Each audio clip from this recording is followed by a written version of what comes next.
This is the Summit neighborhood, quite possibly the most beautiful borough in America. It is the perfect encapsulation of both a small-town way of life and all the amenities associated with big city living.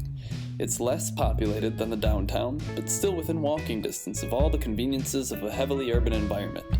It is this fact which is most comforting, if somewhat hypocritically, to Max, who lives alone in a fourth-floor apartment here.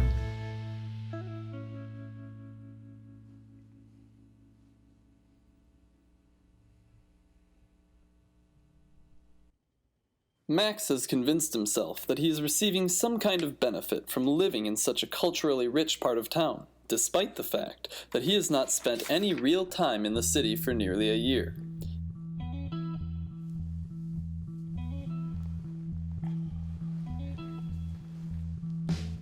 In fact, Max has barely left his apartment at all for the last 212 days. He has managed to organize everything he needs to survive within his 4 thin walls, allowing for absolute minimum interaction with society, maintaining an almost perfect routine from day to day.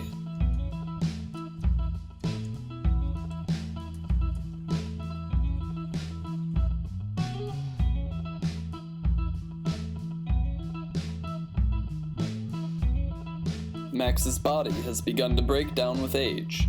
His face is just slightly different every morning. This is tantamount to a name change every day. After all, what is a body but simply a label for the brain it contains? Max's label has begun changing at such an alarming rate, he has dedicated a significant chunk of his morning routine to memorizing it. He fears that not recognizing the changes would be roughly the equivalent of a man who doesn't even know his own name. Of course, this is a ridiculous concept in Max's situation, because there is almost no need for a name or a label of any sort. He operates like a brain in a jar, with just the necessary body parts to operate at full capability: his eyes, nose, ears, and mouth. His ability to be recognized provides no real benefit, even to himself.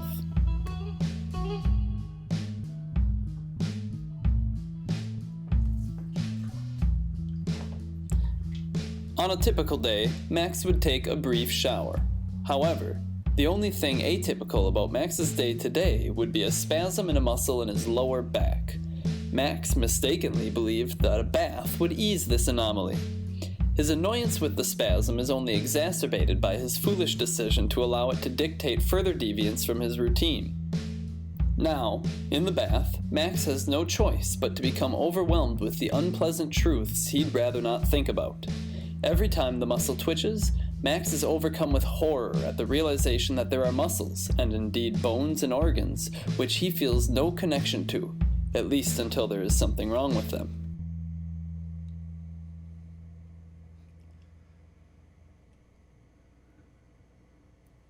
If he concentrates, Max can feel his heart, his lungs, the ligaments and tendons connected to his fingers,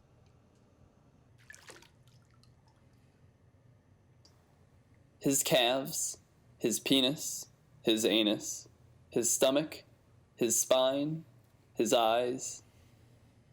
But what about his liver? Why can't he feel his liver? He can't feel his kidneys, the hair follicles beneath his skin, or his prostate. There's something unsettling in this to him, knowing that there are parts of his own body that perform functions without his knowledge or permission.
Hi.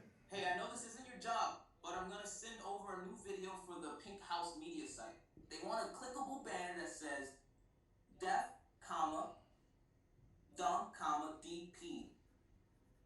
DP apostrophe D. Okay. Hey, I tried to stop by last night and Buzzer didn't let me in. Were you out last night? No. I guess I was asleep. I guess the buzzer didn't wake you up then. No, I guess not. Hey, what's the deal about that elevator? And how come you never come down to meet me? I mean, I get the agoraphobia and all. I don't understand why you can't just come The down. elevator broke once. I was stuck for 6 hours.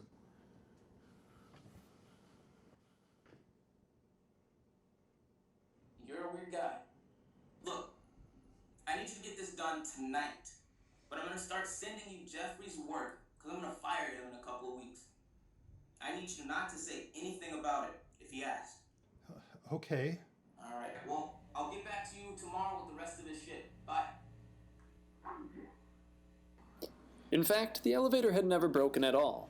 Every time Max had ever used it, it had worked exactly as it was supposed to. This was the most terrifying aspect. Max isn't a man who enjoys making choices. A reasonable man looks at these moments as tiny opportunities to exercise free will. Are you a stairs man or an elevator man? The culmination of these little decisions build up to create our identities. Max, however, becomes paralyzed with the false perception that there is a right and wrong decision, and that choosing the wrong method would of course be indicative of his existence as a whole.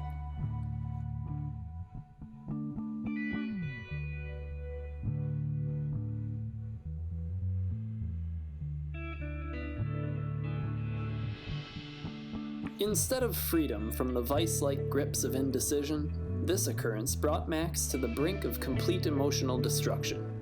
In one brief moment, it dawned on him that the only thing that could possibly be worse than making the incorrect choice was understanding that it was impossible to ever make a correct one.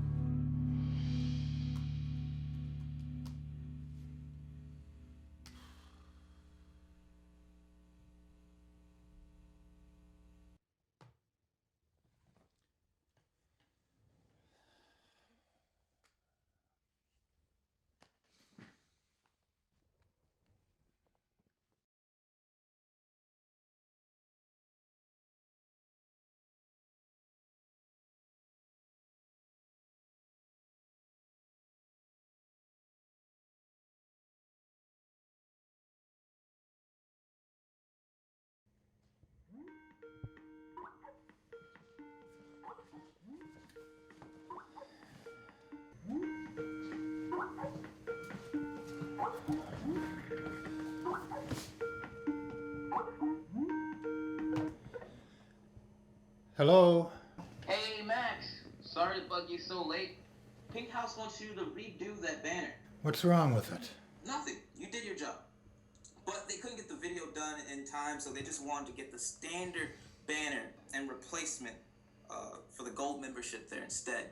Just make it look a little flashier than the one on the main page. You can get that done, right? Oh, yeah. Awesome. We all owe you one, buddy.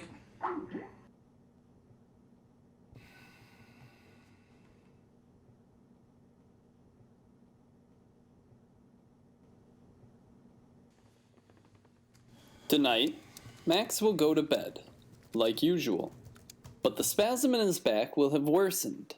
He will lie on his left side, pretending to be asleep, under the false belief that lying in bed with his eyes closed will at least provide him with a little bit more usable energy than if he were to stay active. His inability to fall asleep will only be exacerbated with the new anxieties presented by the steady rhythmic twitching along his iliac crest. However, even the fear of his body breaking down and the understanding that his own death is quickly approaching will become mundane after a few hours of fake sleep, and eventually he will drift off and experience a couple hours of the real thing.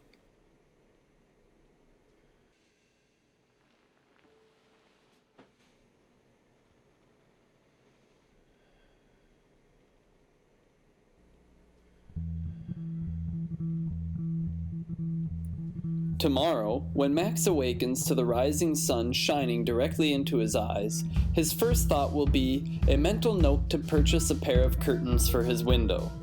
Max's second thought will be a nearly existential questioning of how this dismembered human eye happened to find itself on his windowsill. The third thought will be the exact kind of nonsense that one thinks when confronted with a serious imposition early enough in the morning that the brain isn't fully awake yet. Max will wonder if it is indeed his own eye on the windowsill that discorporated and decided to watch over the rest of its former body.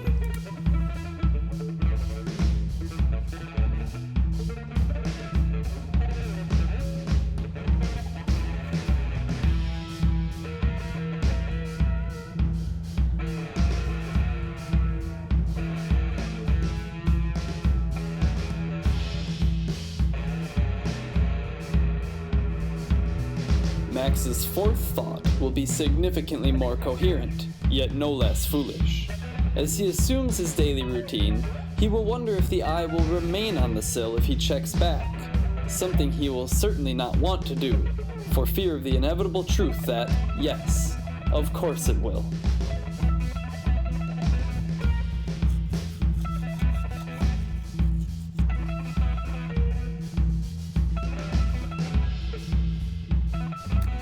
Max, usually so focused on his skin, hair, fat, and muscle, had never really noticed until this moment that his eyes had changed color. Somehow he had missed it. A part of his identity slipped away unannounced, and he hadn't even been able to bear witness. On a normal day, this would have been one of the existential tragedies of Max's life. Though tomorrow, there will be too many other things vying for his cognitive energy.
Now, Max is not a mystic, but under great stress is capable of allowing his capacity for reason to falter. As in this moment, he will want to know what sort of cosmic entity would do this to him, and what it could mean. Suddenly, he will find himself overcome with a curiosity and a confidence to understand the meaning of his entire existence, all lying within the pupil of this eye.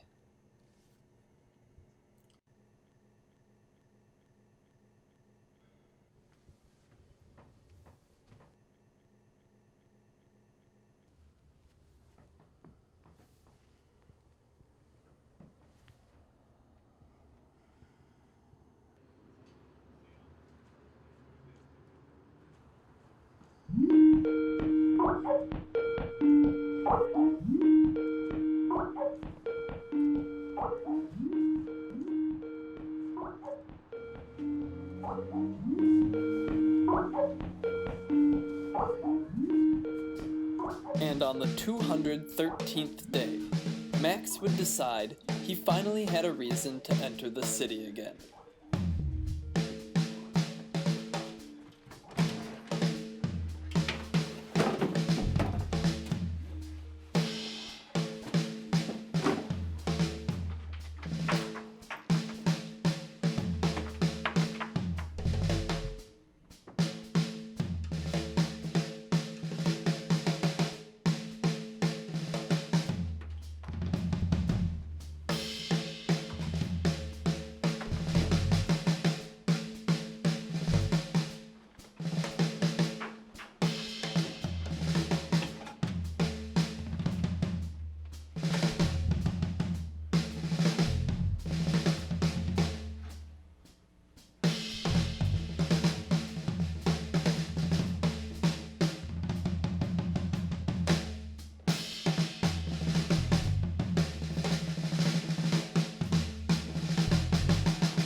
about?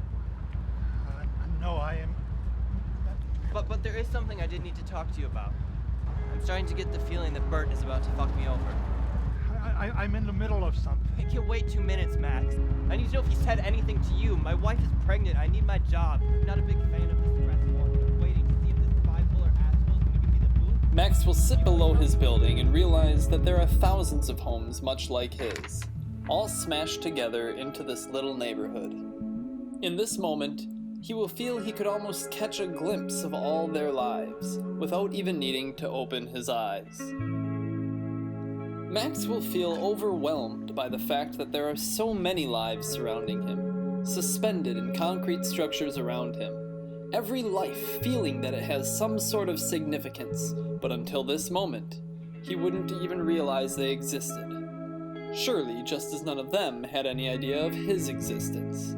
He will suddenly decide that this city was indeed not the epitome of American culture he had once believed, but merely a collection of people, all living alone in the same place at the same time.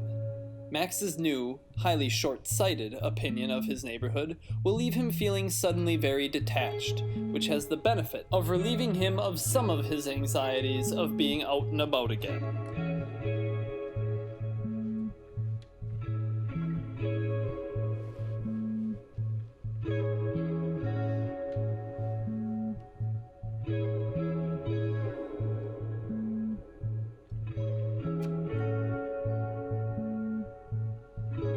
Max will lose track of time and suddenly realize that he has passed several hours with his eyes closed on the sidewalk below his window.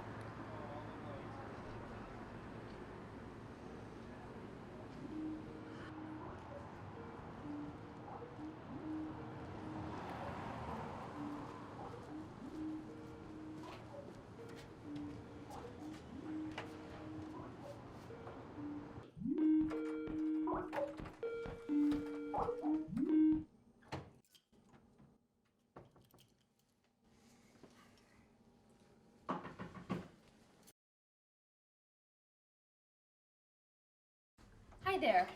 My name is Megan. I live in this apartment building with you. Sorry to interrupt you at home.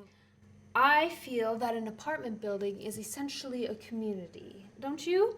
Change comes when communities band together, which is why I'm going around to all the different apartment buildings, my community, to see if we can band together to save the Arctic, stop global warming, protect our oceans, and help get toxins out of our daily lives.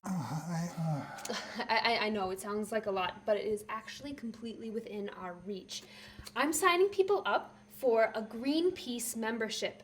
If you don't know what Greenpeace is, they are a wonderful organization that does all of those great things that I was just telling you about. I need to get that. I understand. I'll let you go in just a minute. If I could get your name and your email, your address, then we can join hands in fighting all these terrible things that are happening. No, I can't. It's really a cheap membership. Don't you want to help fight the Arctic, which is basically the air conditioning for the world? We've worked hard to stop coal burning. And think about it. Let me know.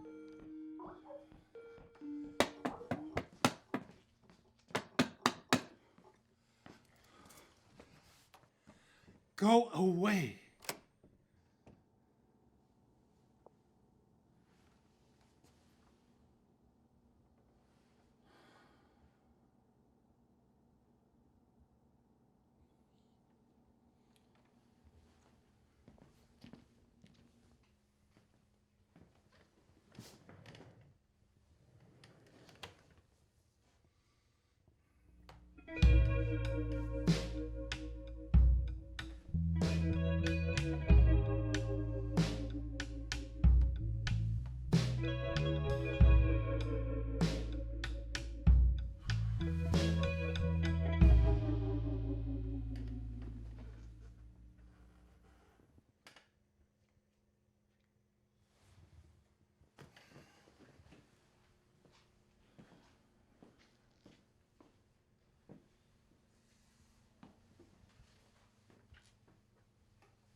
was out.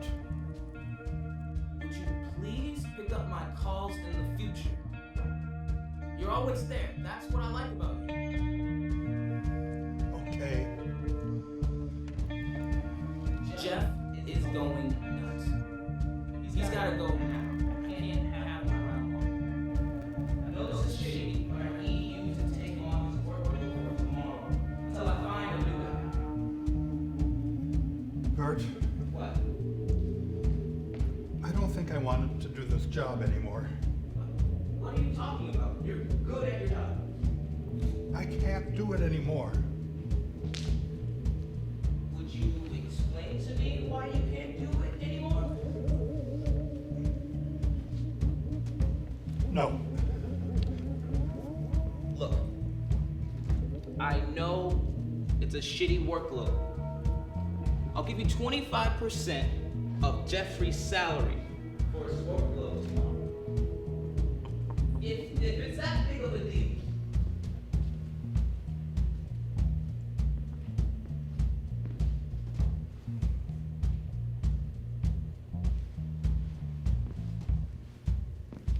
Max will find himself unable to articulate that the events of the day had brought him to the uncomfortable discovery that his life was merely a facade he was putting on. And now he understood that there wasn't even anyone around to bear witness to it. He felt oddly